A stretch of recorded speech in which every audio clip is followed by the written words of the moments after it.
খুব চিন্তিত। আবু হানিফা রাহমাতুল্লাহ আলাইহি বললেন, চলে যান, এখন রাত 8টা বাজে, আমি 10টা নাগাদ দরবারে পৌঁছাবো। ও বাবাজিরা ভাইরা, মেহেদী দরবার সাজিয়ে ফেললো, আমি রুমানারা বসে রইল, সবার সদরা সবাই বসে রইল, নাস্তিকও বসে রইল। আজকে নাস্তিকের সঙ্গে মোকাবেলা হবে, নাস্তিকের চ্যালেঞ্জের মোকাবেলা হবে।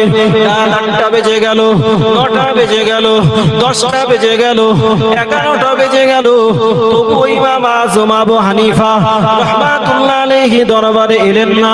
রাত 1টা বেজে গেল, তখনও তিনি এলেন না, তখনও তিনি এলেন না।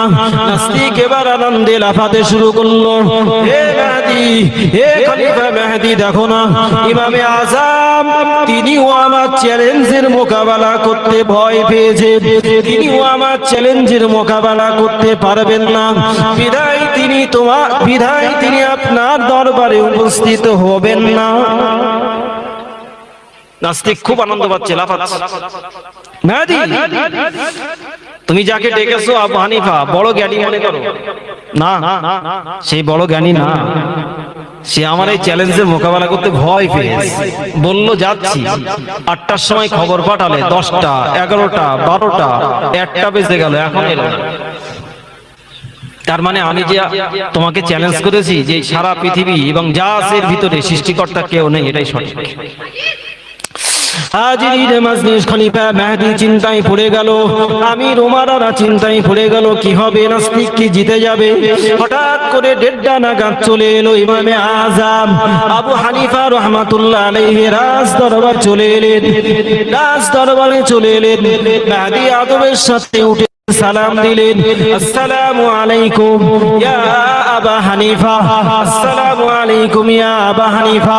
হে আবু হানিফা, আপনার আদবের সঙ্গে বিনয়ের সঙ্গে জিজ্ঞাসা করছি, আপনি 8টা নাগাদ আসবেন বললেন, আপনি 8টা নাগাদ এলেন না, 9টা বেজে গেল এলেন না, 10টা বেজে গেল এলেন না, 11টা বেজে গেল এলেন না, 12টা বেজে গেল এলেন না, এখন রাত 1:30 নাগাদ কেন এলেন বলুন?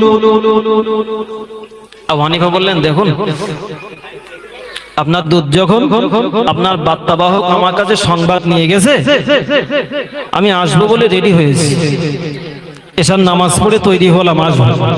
আপনার দরবার তো দাজলা নদীর এপারে আর আমার বাড়ি তো ওপারে, তো আমি রেডি হয়ে বার হয়ে যখন ফিরে এলাম, নদীর ধারে এলাম, এসে দেখলাম যে কোনো নৌকা নেই, কোনো মাঝি নেই, আসবো কি করে? এদিকে ওদিকে তাকিয়ে দেখলাম কোনো নৌকা, কোনো মাঝি, কিচ্ছু নেই।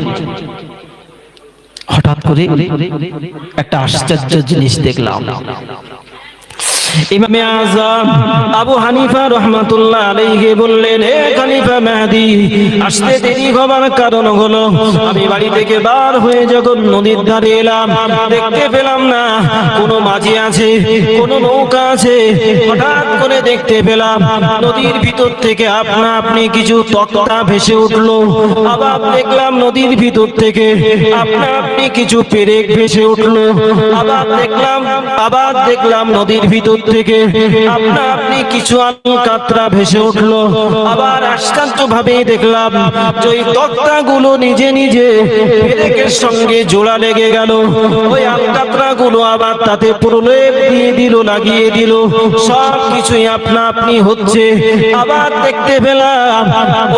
দেখতে পেলাম কাঠগুলো পেরেকের সঙ্গে জোড়া লেগে নৌকাতে পরিণত হয়ে গেল, নতুন একটা নৌকা তৈরি হয়ে গেল। নৌকা তখন নদীর এপারে ওপারে ছোটাছুটি করছে, কোনো মাঝি নেই, কোনো কেউ নেই, একা একা নৌকাটা ছোটাছুটি করে। দেখতে নৌকাটা আমার কাছে এসে পৌঁছে গেল। আমার কাছে পৌঁছানোর সঙ্গে সঙ্গে আমি ওই নৌকাতে উঠে পড়লাম। আবু হানিফা বললেন, দেখুন এই অবস্থা,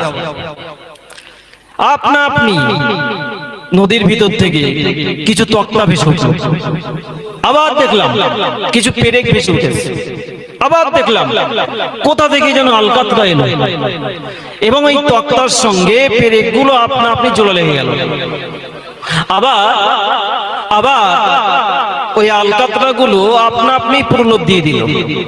কোনো মাঝি নেই, নতুন একটা নৌকা তৈরি হয়ে গেল, কোনো বানানেওয়ালা নেই, কোনো মিস্ত্রি নেই, এপারে ওপারে চলছে। আমি তো আশ্চর্য হয়ে গেলাম। সে আমার কাছেই যখন আসলো, আমি তাতে উঠে বললাম। তো এবারে কিছুক্ষণেই বাড়ি থেকে বার হয়ে এইসব নিয়ে, এইসব চিন্তা ভাবনা, এইসব দেখতে যে কিছুটা সময় লস হয়েছে। আবার সে আমাকে নিয়ে এইবারে নামিয়ে দিল। আবার একটা আশ্চর্য জিনিস দেখলাম, আমারে নামিয়ে দিয়েই সে পুরো নৌকা অদৃশ্য হয়ে গেল, কোথায় যেন চলে গেল, আর দেখতে পেলাম না। এজন্য এই পারে কিছুক্ষণ দেরি আর ওপারে কিছুক্ষণ দেরি, এই দুই সাইডে এই আশ্চর্যকর জিনিস দেখে একটু চিন্তা ভাবনা করছিলাম, করতে যেয়ে প্রায় 3-4 ঘন্টা আসতে লেট হলো। আপনার কাছে ক্ষমা চাইছি, ক্ষমা করবে।